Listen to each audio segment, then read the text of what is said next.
Good day. I'm Jamie Fermento, and this policy pitch is about unequal support for GIDA schools in rural and isolated communities in the Philippines. My main argument is simple. The problem is not that these schools are remote. The problem is that support for remote schools is too weak, too uneven, and still too easy to delay. When that happens, learners, families, and teachers are the ones who absorb the cost.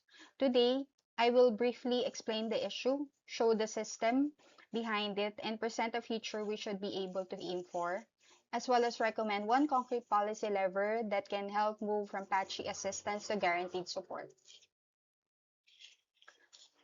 This issue matters because GIDA schools are where the promise of equal education is mostly tested.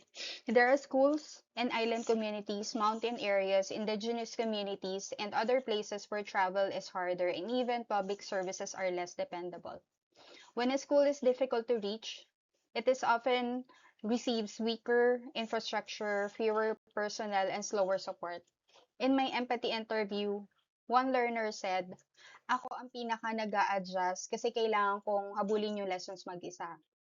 That line captures something important. When the system fails, short, it is often the learner who ends up adjusting the most.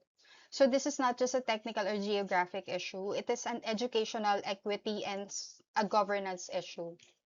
The agencies with the power to solve it are mainly DepEd and its partner institutions, responsible for staffing, infrastructure, power, as well as coordination. The evidence shows that the gap is real. In 2019, DepEd described the last mile schools as schools with few classrooms, no electricity, difficult travel, multi-grade classes, and very small environment, as well as enrollment. An estimated that about 7,144 schools needed urgent support. Years later, the gap remains. EDCOM2 reported that about 1,500 of 9,000 remote schools still lack electricity. UNICEF also reported that 5,870 public schools were running pure or mixed multi-grade classes in school years 2022 to 2023, serving more than 277,000 learners. These figures matter because they show that unequal support is not an isolated case.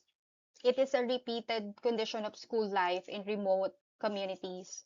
What appears on the ground as weak classrooms, hard travel, and improvised teaching is actually a sign of a deeper policy failure. Looking at the issue through the iceberg model helps explain why it persists. At the event level, we see the visible problems: inadequate classrooms, unreliable power, difficult travel, multi-grade classes, and delayed support. At the pattern level, the same kind of schools getting left behind. Schools in remote, poor, island, mountain, and indigenous communities. So this is not a one-time difficulty. It is a repeated pattern of under-support. At the structural level, the problem becomes clearer. Support for the GIDE schools is split across several institutions such as DepEd, DBM, DPWH, power agencies, local governments, and others all play a role. When the responsibilities are fragmented, it becomes easier for each institution to solve only one part and harder for communities to hold any other actor fully accountable. Outdated staffing rules also make things worse, especially when schools lack principal or operate with very thin leadership. At the mental mode level, the system still seems to accept the idea that remote schools will always have less. Distance become a reason to delay support instead of a reason to strengthen it. The power issue cuts across all these levels, where learners, parents, and teachers carry the burden most directly, but the real decisions about budget, staffing, and infrastructure are made far from the communities mostly affected. That is why the strongest focus of change should be at the structural level, supported by a shift in mental mode that treats remote school as permanently exceptional.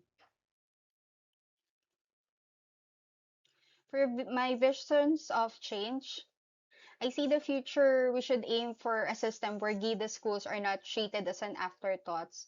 In that future, every prioritized GIDA school would meet a minimum standard for classrooms, power, water and sanitation, staffing, learning materials, and workable connectivity or offline alternatives. Teachers will not be expected to keep these schools functioning through personal sacrifices alone. Communities would have clearer ways to see what their schools are entitled to and whether promised support has actually arrived. In other words, power would shift from scattered top-down assistance to a more transparent and equity-based where the most underserved schools are openly prioritized. My recommendation is that Department of Education issue a GIDA minimum service standards and equity targeting order. This order would do four key things. First, it would identify priority GIDA schools using clear criteria such as remoteness, travel time, electrification status, staffing gaps, and multi-grade burden. Indigenous learner population and hazard exposure as well. Second, it would guarantee a minimum package of support for every identified school. That package should include safe classrooms, reliable electricity or alternative power, water and sanitation, enough teachers, multi-grade teaching support, and essential learning materials and connectivity or approved learning alternatives where internet remains unrealistic. Third, the order should remain or require an annual GIDA school audit and public dashboard showing which standards have been met and which remain unmet. That makes progress visible and harder to ignore. Fourth, it should set a clear coordination mechanism between DepEd and partner agencies so that the infrastructure, staffing, and learner support are not treated as a separate problem. This is transformative because it does not give us just not any other offer of a project. It chances or changes the rules of support. It makes fair treatment for GIDA schools a regular obligation instead of a discretionary favor. The immediate next step is to pilot this order for 12 months in a set of divisions representing different GIDA settings, such as island communities, mountain areas, indigenous communities, and conflict-affected areas. Each pilot should begin with a baseline assessment of facilities, staffing, travel conditions, leadership gaps, and multi-grade needs. After 6 months and again after 12 months, DepEd should review what worked, what still failed, and what standards need to be refined before scaling. The action cannot wait is that every year of delay means another cohort of remote learners studies with less support than their peers.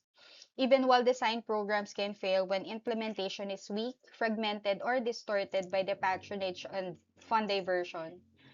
If support is not guaranteed, inequality becomes normal. So the call to action is this. Move from project-based help to a binding equity framework and make support for GIDA schools visible, enforceable, and harder to delay.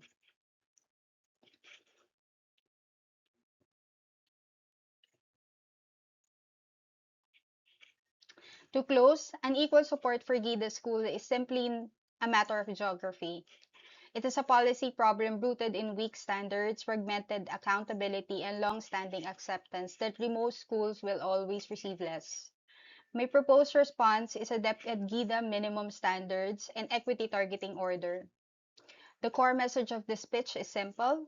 Greater need should mean stronger support. Again, this is Jamie Formento. Thank you so much, and I will be glad to respond to your questions or clarifications.